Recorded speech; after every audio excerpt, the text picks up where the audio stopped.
Welcome, guys. In the last video, I showed you how you can log in on the Scholar School Management System portal. So, in this video, I'll be taking you through how to fill marks for students for courses you have taught within the semester for that academic year. So, I'm just going to enter my email and my password and hit the sign in button. See that loading there. So, given that you already know how to log in by now, you should know how to carry out this exercise of logging into the system. So now I'm logged in. So once logged in, you need to click on grading slash timetable.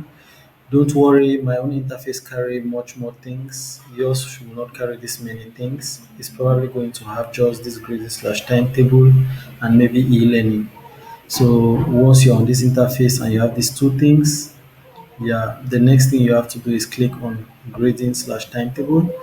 So either you want to check your personal timetable for courses you have been assigned and when and the hall where you are supposed to teach, the days of the week.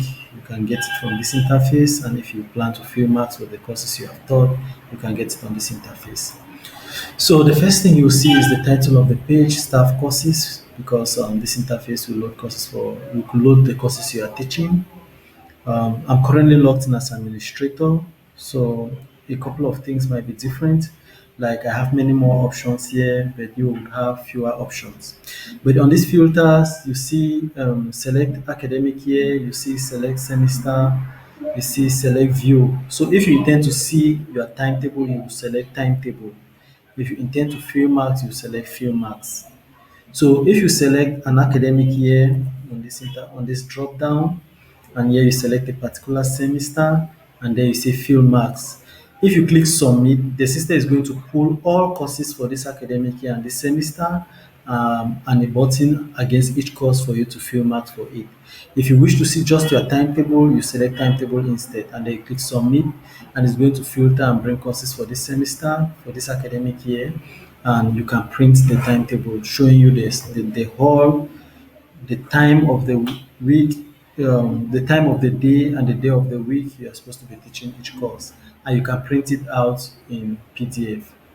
So today our focus is on how to fill marks for the courses you are teaching. So I'm just going to take fill marks. I'm an administrator, so I can see four options. For you, you see just two.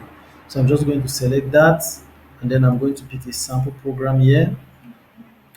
I'll say pick a level, just for more filters.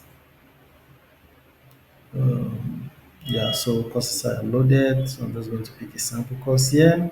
So once you pick that, that is the filter. You click submit. It might take a little while, and depending on the strength of your network, to pull the information.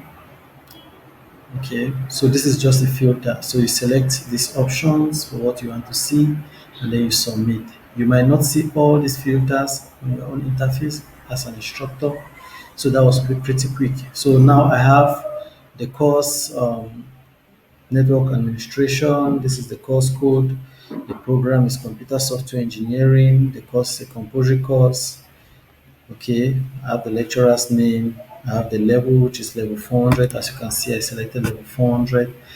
So at the extreme right here, you see the different evaluations I can fill marks for.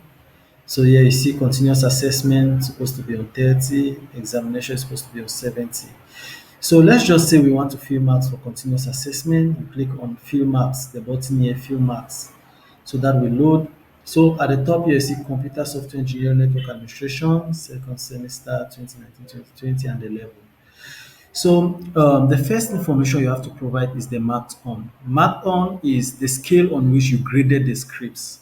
So you might have graded the scripts on 50. You don't need to convert it to 30 before filling. You just fill the marks on 50. So I'll specify 50 here.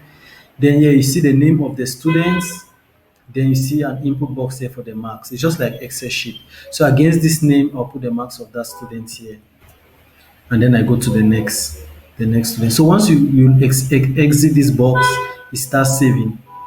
So if I go to the next, I can fill here. This student might have 40. I go to the next, like that. So it saves automatically. You don't need to do anything. So that's how to fill the marks. You do the same thing for the exam, but for the exam, you see only the code for the scripts. Okay, thank you.